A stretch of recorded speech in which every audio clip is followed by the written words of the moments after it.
are these people? From LaborNotes. And I'm a little conflicted on LaborNotes. They tend to simp for the union bosses quite a bit. But the reason why I picked this one is because they actually, I believe, took the perspective of an actual letter carrier. And they're also saying that after voting no, that letter carriers should go on the offense against their union and against the bosses, which I'm always in support of.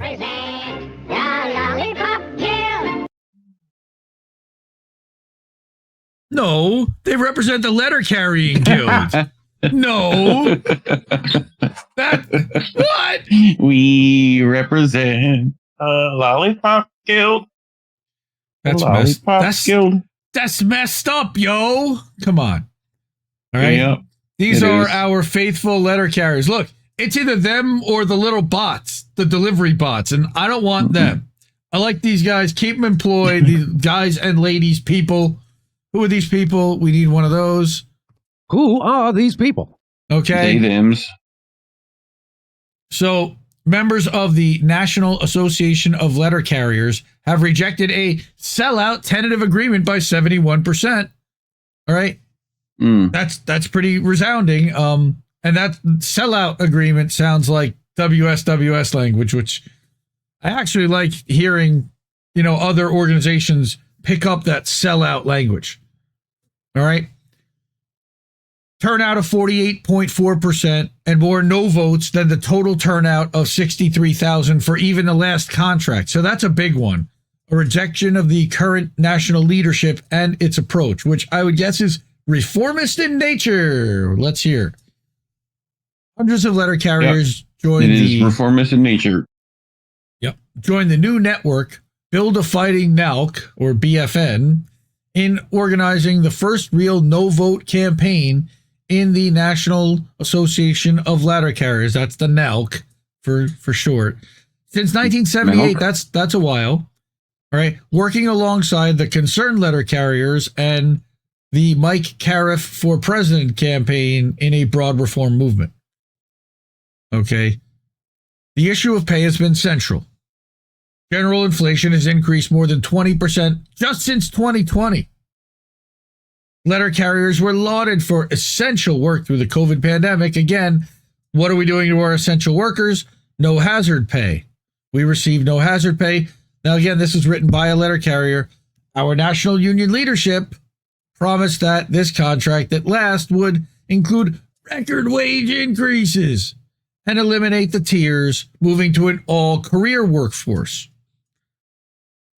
Why is it that in every industry we hear about tiers? Like every single unionization, there's always tiers, and they can never get rid of them.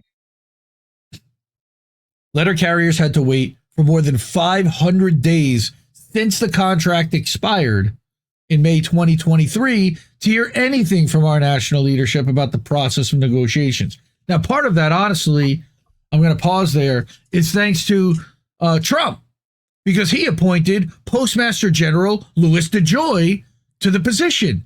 Now, it's also on Biden for not firing Louis DeJoy on day one or ever, and then not doing anything about this problem since May of 2023. So that's some bullshit right there. All right, I'll start right there. You mean both parties are out to fuck us? No. While we were being left in the dark, we saw the auto workers wage their bullshit stand-up strike. The Teamsters at UPS build a real contract campaign and prepare for a strike, and then get fucked over by their leadership. And Boeing workers wage a 53-day strike, all winning record contracts with huge raises.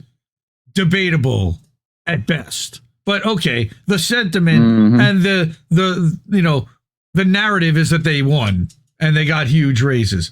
The only problem is that if you watch this show or you watch Nobody Wants to Work Anymore on this network, you would know what really happened, and that the union got screwed all three times by their leadership, who ran around and spiked the football on the 50-yard line and called it a touchdown. All right? Yep. All right. So Here we go. This is the big thing. When our tentative agreement was finally unveiled last October, it included an insulting 1.3% general wage increase per year, maintained all the existing wage tiers, and did nothing to address contract compliance. We decided just not to accept the crumbs that we were offered. Don't blame you.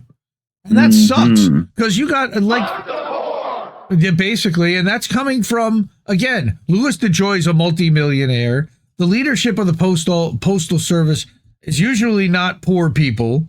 All right. And this is partially federally involved. I don't know how much the federal government is involved in the payroll of the post office.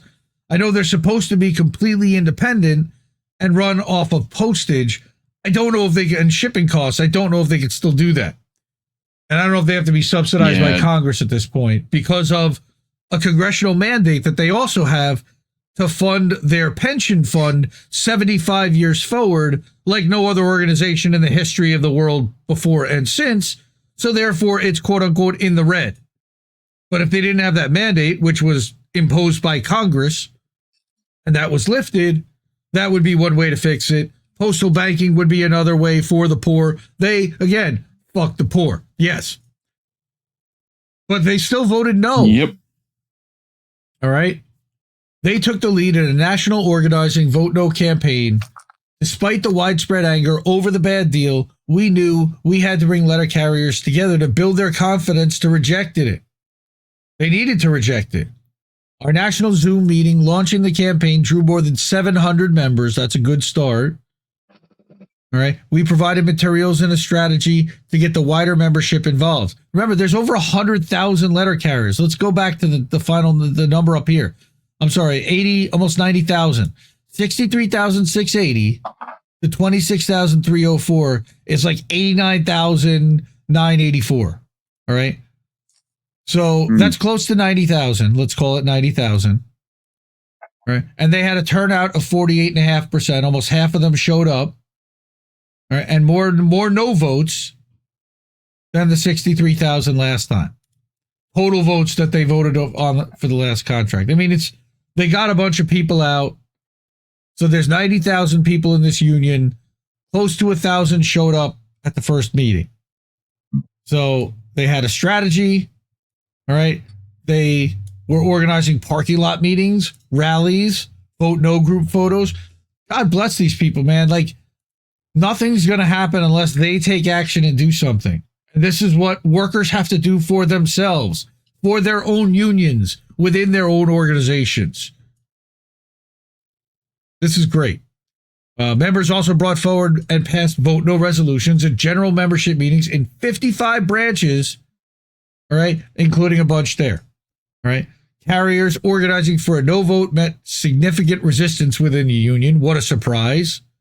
Of course, the executive boards from the wing of leadership that backs President Brian Renfro argued that a resolution encouraging a no vote would deprive members of the right to make up their own minds. When the NALC... So vote how we tell you to. Well, look at this. When the NALC endorsed Harrison Walls, no one was concerned that it would be interpreted as a binding mandate on members to vote for Harris. But when the issue was our own contract, those members, those supporters of the saying no, were painted as interfering with democracy. We'll have to keep fighting for the right to... Sounds familiar. Right? We'll have to keep fighting for the right to genuine discussion and debate within our own union. That's insane. Isn't the point of a union so that everybody gets heard? Apparently not. It's so you can railroad those voices and push them into a minority. Unfortunately. All right. Postal Service Management also tried to intimidate members who participated in the Vote No campaign. Many letter carriers passing out flyers on public sidewalks had supervisors come out and threaten them. Wow, that sounds like Amazon. And the carriers they were talking to with discipline. In several instances, management even threatened to call the cops. But despite these obstacles, right? Okay, so we know who they side with. They're bootlickers, management. Hundreds of brave letter carriers took action to ensure their coworkers heard the vote no arguments. Yeah. So what happens now? Now that the offer's been voted down, the union and management have until February 18th, which is Tuesday, to negotiate further. And if a new contract isn't agreed upon, the process will most likely move to a binding interest arbitration where arbitrators or arbiters get to decide the details of the contract without any input from members on either side. And it doesn't say on either side, but what that means is that neither the union nor the Postal Service management will then have any say. It'll literally be in the hands of like a third party, which is like a judge, but not really a judge.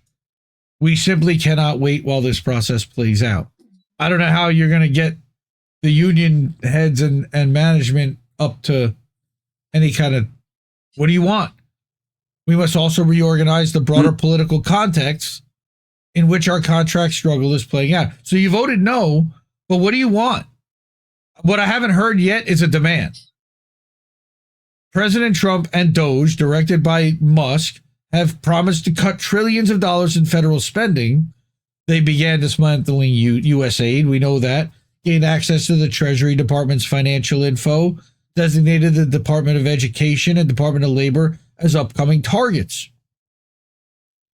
So while the Postal Service isn't funded directly by the government, like I said earlier, because it's by postage and by shipping, we should expect that Trump and DOJ are going to get involved in our contract struggle. They'll raise a U and cry about recent Postal Service deficits and do everything they can to deny us the wage and benefit increases, not just deserve, but that they earned. All right.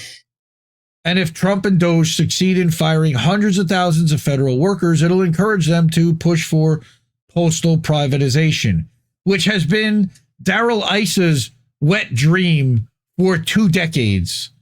And he has been working to try to hamstring and dismantle the U.S. Postal Service on behalf of UPS and FedEx, where he is one of the largest shareholders. And for more than a decade, he was literally the wealthiest representative in all of Congress. Look it up. Darrell Issa. What a scumbag piece of shit. I don't know how they kept voting him in Orange County. All right. Garbage. Absolute garbage. Dog shit. The garbage. Oh, I can't stand that guy. Our national union leadership has called a fight like hell kickoff event at its headquarters on Thursday, February 13th. That was this past Thursday. President Renfro indicated over social media that several events around the country are in the works to put pressure on the Postal Service to come to an agreement. Again, what do they want? He recently spoke on the state of the contract negotiations, claiming the union was negotiating to increase cost of living adjustments and to end the Table 2 and city carrier assistant wage tiers, which would raise starting pay to $30 an hour. That's nice. We know that's not going to happen if that's what he's working towards. Like he says, we should be under no illusions that Renfro and his supporters have had a genuine change of heart. The bottom-up organizing and resounding no vote are what pushed them to take up campaigning for aspects of this program. All right. However, we should welcome this change in direction, support it, and try to expand it. Drastic times, right? So, Branch 9 in Minneapolis and Branch 1100 in LA will be holding contract rallies during the 15-day window when the letter carriers and the Postal Service can renegotiate the contract. All right, so this organizing group calls on their leadership, which is to join with these branches and encourage national contract rallies to win the public to our side and show the arbitrator why we voted no. Our strength is our 290,000 members, not 90, but 290,000 members, and the millions of ordinary Americans who support us like us, and we need to demonstrate that strength, right? So we shouldn't wait for Trump and Musk to strike first. Strike first, strike hard, no mercy, sir. All right. Our national union leadership. Okay. That's right. You got that. Our national union leadership should link our contract struggle to the struggle against Doge's reckless campaign to smash parts of the federal government that working people rely on. If they're so concerned with the public debt, they can start by taxing the billionaires and by actually cutting the military. They're talking about it, but those contracts are in place for years. That wouldn't even happen to even start for years. It's a talking point. Great. We're not live on Rumble. Okay, thanks, Fred. We'll have to fix that later. Well, here is the first step. The letter carriers should reach out to other federal employee unions to organize joint action. We have to stand together to confront this threat effectively. Our union constitution provides that if a new TA is voted down, our national leadership can call for an immediate work stoppage or a designated job action, whatever that is, rather than simply proceeding to binding arbitration. I hope they have a large strike fund. I don't know if they do, but to defend against the threat posed by Doge, the national leadership should instruct all letter carrier locals to prepare for job action up to and including a strike. They won't. They should. As federal employees, we're limited by law from striking. Okay, so they can't do that. But Trump's Doge has not limited itself to the law, and we can't afford either. Okay? Yeah, every strike we know that most of the strikes have been illegal. Like the one that happened with the Massachusetts teachers, I remember specifically up in, we covered that a couple of years ago. I know Colin went crazy about that and how well 5 people, each organizer was responsible for only 5 people that they had to stay in touch with. So it wasn't overwhelming, and they had a close knit group, and they could reach out somehow a large group of people. I think it was 500 or 600 people pretty quickly if they needed to. Yes, coffee. So, all right. How do we do that? All right. Anyway, rank and file caucus. Here we go. This sounds a lot like WSWS. I'll bet he's a trot. Build a Fighting NALC is holding a public meeting on Sunday, that's today, to discuss organizing rallies as part of a national day of action in conjunction with the leadership's union call. The union leadership's call, same thing. Members can register for the meeting here at this link. It'll take more than this contract to transform the NALC into the fighting union that we need. Nice of them to acknowledge that. It'll take organizing to fight the daily fights in every station, which is why we launched this to a national rank and file reform caucus. That is absolutely trot language. Love it. We're now organizing BFN chapters across the country to build our power on the workroom floor. Join here. As long as rank and file committees get the same protection and power as unions, I'm for them.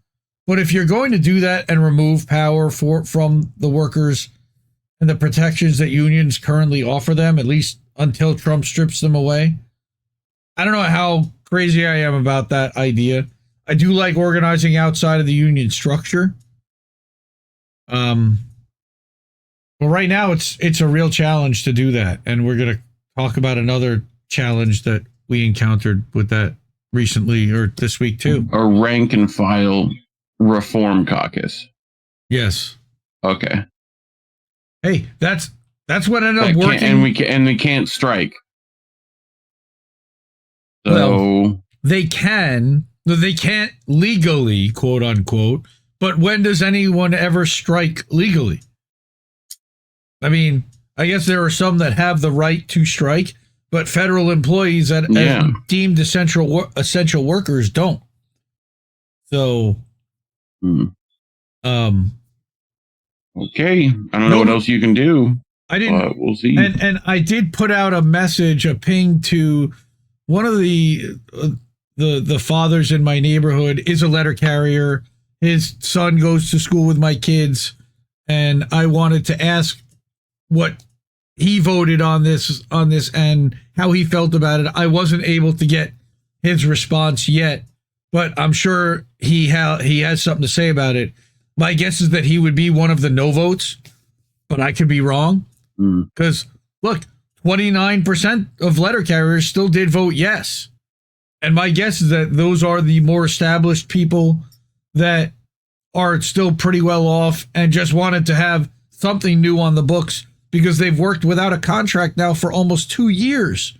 It's so frustrating. These are federal employees, man. It's just so wrong. Letter carriers get so disrespected. YouTube does not like when we talk about this. So if you like seeing stories like this, please support the media you want to see.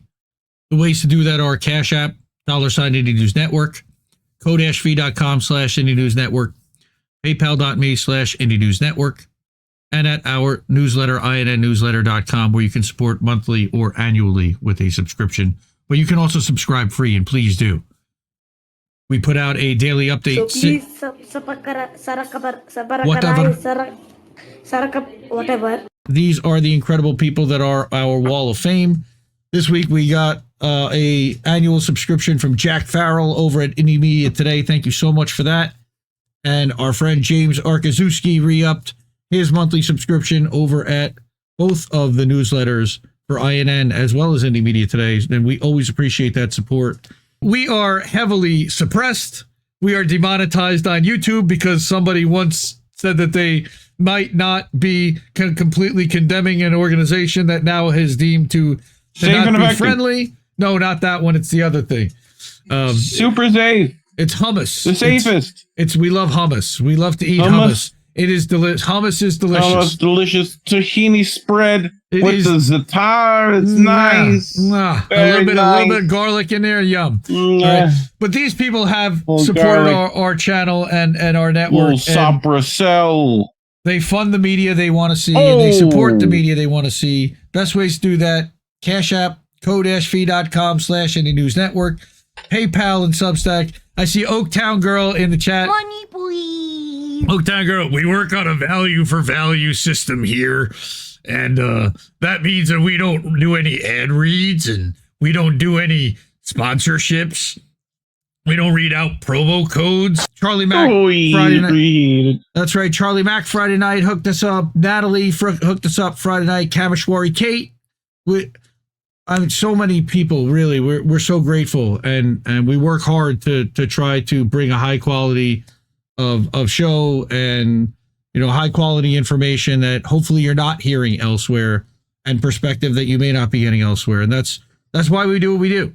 These amazing people have not disrespected INN, but YouTube certainly has, because they've demonetized our channel. The best ways to do it are there on that board: Cash App, $ Indie News Network, ko-fi.com/Indie News Network, paypal.me/Indie News Network, and innnewsletter.com, where you can subscribe for free, but also support with a monthly or annual subscription. Money, please, as he likes to say with his little sound bit. Money, please. Thank you. So it is. You gotta watch Parks and Rec, first of all. But yes. That's our wall Cash of fame. App, Ko-fi, PayPal, Substack. That's all that it. stuff. Yep. Hook us up if you can. If you're not, share the show. Share the damn You know what? show. Don't. So please, whatever. Whatever. But here's the way to do that: Cash App, Ko-fi, PayPal, and Substack. Those are our links. Those are the people we love the most. Please. A lot of them are hanging out right here. Support independent media, everyone. We just fucking lost the stream. No, you're too early on that. Support independent media, everyone. No. We're going to boats. I love you all. We'll see you soon. Now you can do it. Yeah. Bye-bye, fam. Bye, Felicia. No! We just fucking lost the stream. Thank you.